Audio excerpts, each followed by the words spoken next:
Eu quero que você preste muita atenção agora nesse vídeo, porque esse vídeo com certeza é um dos mais importantes que eu já gravei em toda a minha vida. Porque eu vou fazer uma análise da série da Netflix chamada Gambito da Rainha.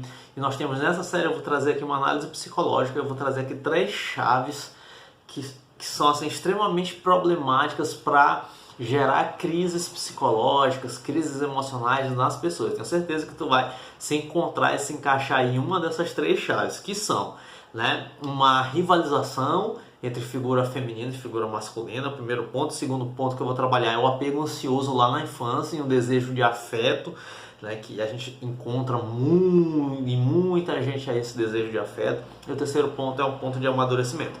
Então acompanha comigo aí, tá bom? No decorrer do nosso vídeo, porque nós vamos trazer a análise do Gambito da Rainha a partir desses 3 pontos principais, que são pontos de crises emocionais graves, crises psicológicas graves, que eu escuto por aí direto na minha experiência no consultório e também aqui nas redes sociais. Então o primeiro ponto é sobre uma ascensão feminina, né? Então nós temos ali, é uma tendência hollywoodiana dos últimos tempos a colocar essa figura de ascensão feminina em detrimento da queda da figura masculina, né? Então tem um filme que é clássico, que é a Mulher Maravilha. Tem uma cena lá em que a Mulher Maravilha ela se ergue em cima, não de uma figura masculina, mas ela se ergue em cima ali de uma catedral, né? Então tem a queda da catedral e tem a ascensão da figura feminina. Tanto nos outros, assim, vários filmes você pode perceber essa tendência de Hollywood, né? Então a gente teve ali, alguns tempos atrás, Caça-Fantasmas com figuras femininas, Exterminador do Futuro com figuras femininas, né? Então a gente tem essa transição, né, que seria a ascensão da figura feminina em detrimento da figura masculina. E aqui no Gambito da Rainha a gente encontra isso. Só que o que eu acho interessante, né, o que é muito importante, e é isto que eu quero comentar aqui, é que não necessariamente essa ascensão da figura feminina significa uma rivalização das figuras femininas e masculinas, tá bom? Isso daqui é muito importante. Quando a gente fala de realidade, quando a gente fala de amadurecimento emocional, toda a rivalização, ou seja, toda a separação, toda a quebra de objeto, né? Ou seja, eu olho um objeto completamente bom, eu olho um objeto completamente mal. Quando eu faço essa separação, quando eu fico nesse extremo, né? Então a gente gera rivalização, né? A gente gera uma guerra besta, boba, né? E eu escutei aí alguns vídeos na internet, a galera comentando acerca do Gambito da Rainha, né? E um vídeo aí de um canal famoso, 2 mulheres conversando e elas dizendo assim, não, porque ela não tinha, né, a Beth, que é a personagem principal do Gambito da Rainha, ela não tinha necessidade de receber ajuda. Como assim, cara? Em que mundo que essa pessoa está vivendo, né? E isso é extremamente preocupante, extremamente grave. Por quê? Porque quando há uma ferida em relação a uma figura antagônica à sua, né, ou a figura oposta à sua, eu sou homem, né, me entendo como um homem heteronormativo, e o que se opõe a mim, vamos dizer assim, sexualmente, é uma mulher heteronormativa. Então quando eu me firo com essa figura, eu vou ficar feridinho, eu vou ficar machucadinho, eu vou ficar revoltadinho, eu vou ficar zangadinho e eu vou rivalizar com essa pessoa. Outro dia até me mandaram uma mensagem assim, o que tu acha dos MGTOW? Né? MGTOW é um movimento masculino aí que rivaliza com figura feminina, porque de autopreservação, né? Então tem uma rivalização. E no Gambito da Rainha, né, o que é extremamente lindo, extremamente maravilhoso, é que a ausência do pai poderia ter gerado nela, na Beth, justamente essa rivalização em relação à figura masculina. Né? Então ela poderia odiar os homens, mas ela não faz isso. Ela tem um estranhamento afetivo ali, mas ela não odeia, muito pelo contrário, né? Eu vou falar mais um pouquinho lá na frente sobre esse desejo de afeto, mas ela vai, na verdade, utilizar o homem como até uma ajuda e um suporte, assim como também a gente conta na série os homens ajudando a Beth no final. Né? Porque a gente tem ali um contexto com uma sociedade majoritariamente masculina, principalmente dentro do contexto de xadrez, né? Campeonato mundial, tal, não sei o que. Então, uma sociedade completamente masculina, né? E os homens entendendo a Beth como rival, mas não como inimiga. né, ali adversária, né, não vou dizer nem rival, mas adversária ali no jogo, mas na vida uma amizade. E isso é maravilhoso, né?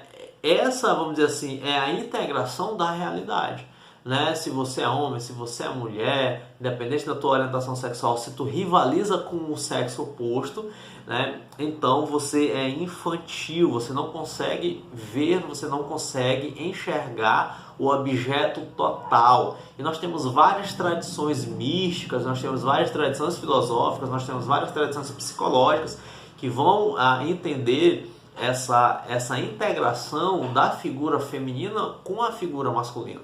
Então há uma integração, né? Então quando você separa, quando você quebra, esta é uma visão completamente infantil, né? E a gente vê muitos aí homens rivalizando com mulheres, nós vemos movimentos de mulheres rivalizando com homens, quando na verdade, né, isso é uma imbecilidade tremenda que esvazia completamente a realidade total da vida.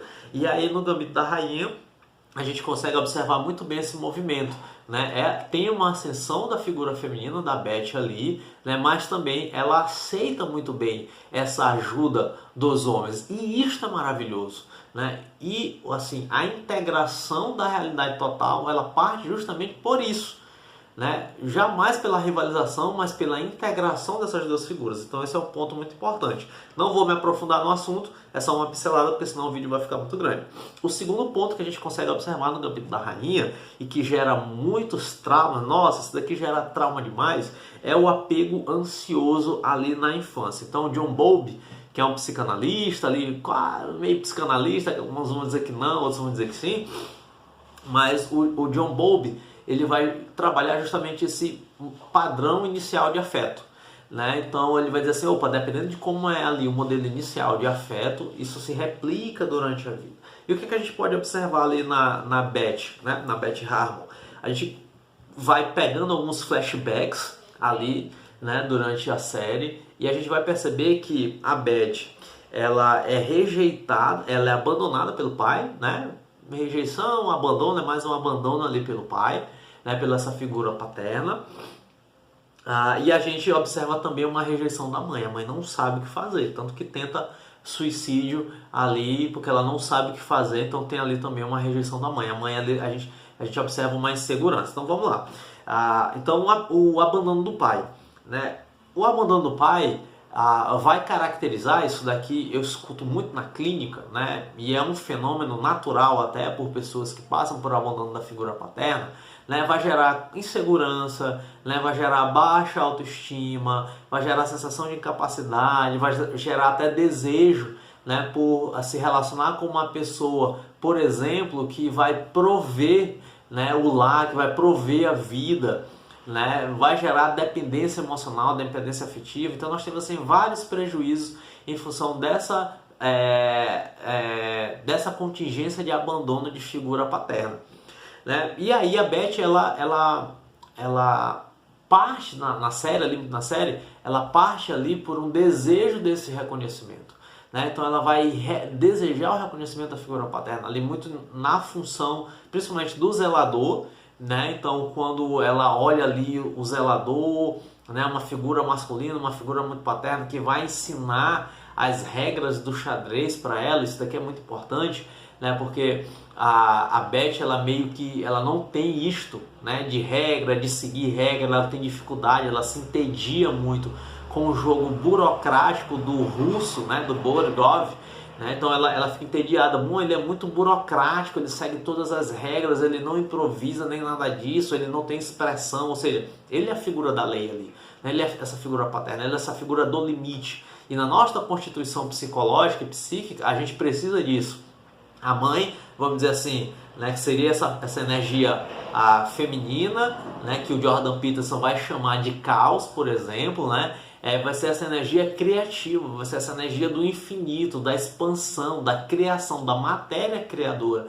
E a figura masculina é a figura da ordem, é a figura da lei, é a figura daquilo que já está estabelecido. Então a Beth, ela não tem essa percepção, né, de seguir ali as leis, né, de estar ali encaixada, né, de ter ali uma orientação. Isso é fundamental para toda constituição psíquica, toda constituição psicológica precisa de regras, precisa de leis estabelecidas, porque precisa de caminhos a serem seguidos. Porque, ora, se eu sei que existe um caminho, então eu consigo me orientar. Né? Tanto que o caminho de ansiedade vem quando a gente não consegue nomear, quando a gente não consegue identificar aquilo que nos ameaça. Né? Então a gente sente uma angústia porque eu não consigo nomear, eu não sei qual é a regra, né? Eu não sei o que está me ameaçando e eu desespero. Mas quando eu sei que alguma coisa e eu defino aquele objeto que está me ameaçando, então eu sento naquilo ali e eu consigo criar estratégias para poder enfrentar aquilo que me ameaça. Então isso na constituição do aparelho psíquico, na construção do emocional, isso daqui é extremamente importante. Então o abandono do pai faz com que a Beth tenha muitas dificuldades no que diz respeito a este estabelecimento de regras, a seguir essas regras. E aí a função e até a função do xadrez, do jogo de xadrez em si, vai ser justamente essa função de colocar nela regras, né? Dela conseguir estabelecer ali certos limites, ela conseguir estabelecer certos caminhos e que ela vai seguir esses caminhos. Ela tem muita dificuldade, ela é muito intuitiva e tudo mais, ela tem até muita dificuldade em seguir certas regras ali do jogo, mas isso faz parte do amadurecimento, do processo de desenvolvimento psicológico da própria Beth. Né? E aí a gente tem essa figura inicial do zelador ali, representando, simbolizando justamente essa figura da lei, né? Do limite, né? De esclarecer certos caminhos que faltou a ela por conta do abandono do pai. Né? Tanto que no decorrer da série, e aí aqui eu vou ir, né, e vi aqui na linha do tempo da série, não vou seguir uma cronologia aqui, tanto que no decorrer da série ela faz o percurso de ascensão, ela é um prodígio, ela faz esse percurso de ascensão, mas ela cai justamente porque ela não reconhece, né? Ela não reconhece ou ela não percebe o reconhecimento dessa figura de lei, né? Dessa figura paterna. Falta isso a ela, né? E ela só consegue fazer o movimento de ascensão final para chegar no jogo final contra o Borgov quando ela reconhece que ela, né? Quando ela percebe, na verdade, que ela é reconhecida por essa figura paterna, por essa figura de lei, por essa figura do limite, que é quando? Que é quando a Jolene volta lá no finalzinho, que ela diz assim, o zelador morreu. Né? O zelador morreu, faleceu, vamos lá no velório dele. Elas vão lá, né? Vai no velório e aí depois ela volta lá no quartinho onde tudo começou, onde ela aprendeu o xadrez, onde ela se encontrou com o zelador, né? Onde ela aprendeu a lei, né? Onde ela recebeu esses limites e ela olha lá todo assim, né? Um quadro, né? Com várias reportagens, ele fazendo tudo isso, todos esses recortes ele fazia, guardava ali. Né? Então isso simbolicamente para ela representa justamente este reconhecimento da figura paterna, que ela não tinha até então. Faltava-lhe ali este contorno afetivo dessa figura masculina na Beth Harmon. Por isso ela sofria muito, né? Um dos aspectos que ela vai sofrer é justamente esse. Faltava-lhe justamente até aquele momento este reconhecimento, né? Ela perceber esse reconhecimento. E quando ela olha lá, né, ela fala assim, cara, alguém me amou. Né? Tem uma figura paterna que me amou, né? E ela tem justamente essa ausência de figura paterna tanto no pai biológico, assim como também no pai afetivo, no pai adotivo, né? No pai adotivo dela. O pai adotivo também a rejeita, não fecha esse contorno. Quem é que vai fechar esse contorno? É justamente o zelador. Então aí ela se sente segura, né? Tem a frase, eu não sei de quem é, né? Mas quem se sente amado se sente extremamente seguro, né? Então quem se sente amado, não sei se é do Freud, né? Quem se sente amado se sente completamente seguro, se sente seguro. Então ali ela fecha esse contorno afetivo muito bem, dentro dessa figura paterna ali do zelador. Então esse suporte é um suporte que ela vai que vai dar base para ela ter o caminho de amadurecimento dela, para poder ela chegar no jogo final e vencer o Borgov. Por quê? Porque ela já se sente segura ali. Né? Então antes disso ela tenta enfrentar essa figura paterna, mas que é simbolizada também pelo Borgov, mas ela não consegue. né? Ela se desestabiliza, né? Uma vez ela vai de ressaca, outra vez ela fica revoltada, ela não consegue, né? Ela fica incomodada ali com o jogo. Então a gente tem esse movimento. Então ela só consegue vencer o Borgov quando ela fecha esse contorno afetivo dessa figura paterna. Certo? Isso daqui é extremamente fundamental para qualquer constituição emocional, né? E eu escuto muito isso no consultório, isso daqui é muito importante, tá? Porque eu escuto muito isso no consultório de pessoas que sofrem uma vida inteira porque não fecham esse contorno afetivo com figuras paternas. Né? Falta justamente essa percepção desse reconhecimento de afeto por uma figura paterna. E aí essa pessoa sofre nas relações, sofre na vida, né? Porque não fecha esse contorno paterno. Né? E aí o outro contorno afetivo que é muito importante é o contorno da mãe. Né? A rejeição da mãe. A mãe ali tem um papel ansioso muito forte na vida dela, que vai gerar um distanciamento, um embotamento afetivo gigantesco na Beth. Né? Tem uma cena assim que eu fiquei angustiado, né? Imagina uma criança olhando aquilo ali, que é quando a Beth está ali sentada ali na beira de um lago junto com a mãe, e a mãe vai lá e mergulha. E a gente parece que a mãe tem uma pulsão de morte assim gigantesca, né? Um desejo de se matar, porque tem um conflito muito grande, é rejeitada pelo pai biológico da Beth, que parece ser ali um amorzinho dela, ela parece ser amante e tal, e ele rejeita, ele não quer assumir, aí gera uma treta doida. E aí tá lá a mãe e ela mergulha no lago, e ela desaparece por um tempo. E ali gera uma angústia, e a Beth fica olhando, cadê mamãe, cadê mamãe, cadê mamãe, cadê mamãe, cadê mamãe, será se ela morreu, será se ela vai voltar? E aquilo ali é um exemplo clássico de experiência que vai gerar um apego ansioso na criança. Ela fica em dúvida, muito incerta, cara, ela vai voltar, não vai voltar, como é que é? Aí a mãe aparece lá no fundo, e ela tem um alívio, mamãe tá viva ainda, né? E ela sorri pra mãe, né? Então, esse tipo de experiência é uma experiência clássica que vai gerar um padrão afetivo em qualquer criança ansioso. Por quê? Porque ela não sabe se a mãe quer, se a mãe não quer, como é que a mãe vem, se a mãe vai, se a mãe não vai, se ela volta, se ela não retorna. E aí gera uma ansiedade, uma instabilidade gigantesca. Gigantesca, né? E aí este aspecto ansioso, esse padrão afetivo ansioso vai gerar o que na Beth? Vai gerar essa tendência dela por tomar calmantes, né? Tanto o vício no álcool, assim como também o vício no ansiolítico, né? Vai ser muito em função disso. Por quê? Ela é completamente ansiosa, né? Então quando ela se desestabiliza, ela fica ali muito ansiosa e tal, ela não consegue centrar, né? Justamente por conta deste apego ansioso ali em relação a essa figura materna, né? E aí ela vai cair no vício, ela vai cair na drogadição, né? Na adição, né? Tanto do álcool assim também como na dependência química ali pelos ansiolíticos, né? Muito em função deste padrão afetivo. Né? Isso daqui também é uma implicação psicológica gigantesca para qualquer pessoa, né? Uma pessoa que tem um apego ansioso ali de figura materna, né? Esse apego instável, cara, essa pessoa sofre muito com isso, né?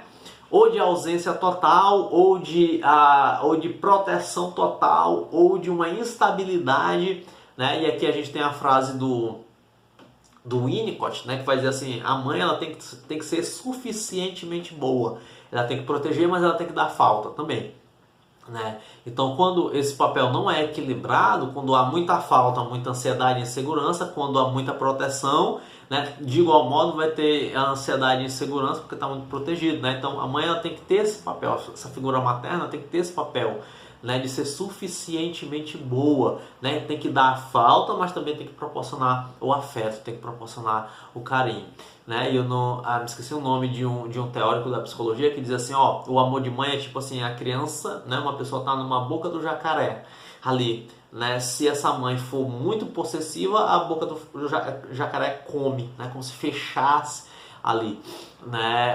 Então assim, é uma figura muito delicada, né? E infelizmente a gente tem muitas mães por aí que são adoecidas, que não conseguem exercer esse papel, né?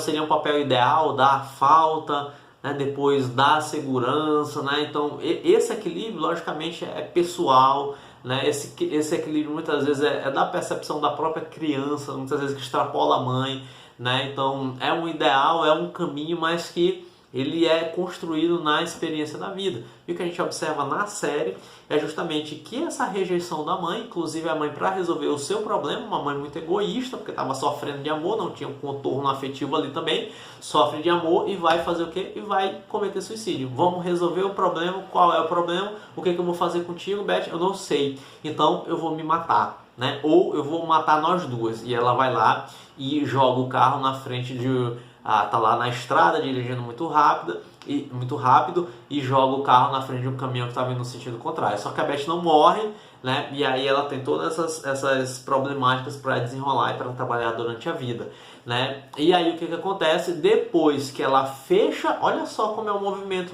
de amadurecimento da Beth. Ela fecha o contorno afetivo dessa figura paterna quando ela visita lá, quando ela vai ao velório do zelador. Ela fechou esse contorno afetivo dessa figura paterna e aí ela consegue retomar as lembranças e as memórias que estavam ali travadas do dia do acidente com a mãe, né? E aí quando ela retoma isso, né, porque ela já se sentiu ali segura, ela já se sentiu amada ali por essa figura paterna, então na hora que ela lembra isso, opa, peraí, olha só como a mãe tá meio doidona, né, essa parada aqui, né, não diz muito de mim, diz mais dela, e ela pega todos os calmantes e joga fora, joga dentro do vaso, dá uma descarguinha lá, e ela consegue encarar sóbria agora os desafios da vida, que até então ela não conseguia encarar a sobriedade, né? Inclusive eu vi até uns vídeos aí na internet, a galera comentando, não, ela conseguia administrar muito bem ali o vício no álcool, né? Não era dependente, não sei o que. Como que não, cara? Como que não? Que ela usava o álcool e o vício no ansiolítico justamente como uma fuga, né? Porque faltava justamente essa calma, faltava justamente esse contorno afetivo, tanto de figura paterna, assim também como de figura materna. E aí nós temos o terceiro e último ponto, né? Já me estendi muito aqui no vídeo, mas para a gente encerrar, nós temos aqui o amadurecimento, né? Então, qual é o significado da conquista do campeonato mundial? Porque ali, simbolicamente, parece apenas um desejo da Beth de ter esse reconhecimento de figura paterna, né? De ter esse reconhecimento dessa figura, né? Vamos dizer assim, de fechar isso, né? Por quê? Porque a gente tem ali o Borgov quanto essa figura e nós temos ali um ambiente completamente masculino. É um ambiente que ela instrumentaliza ali algo que ela herda da mãe, então a mãe ali era PhD em matemática, em física, uma parada assim, então muito calculista, então a habilidade dela ali de ser muito racional, muito fria, muito calculista, estava ali herdada, vamos dizer assim, da mãe dela, né? Mas ela tinha um desejo de afeto, né? Então ela pega todas essas características e joga ali no jogo de xadrez, né? E que é um ambiente completamente masculino, né?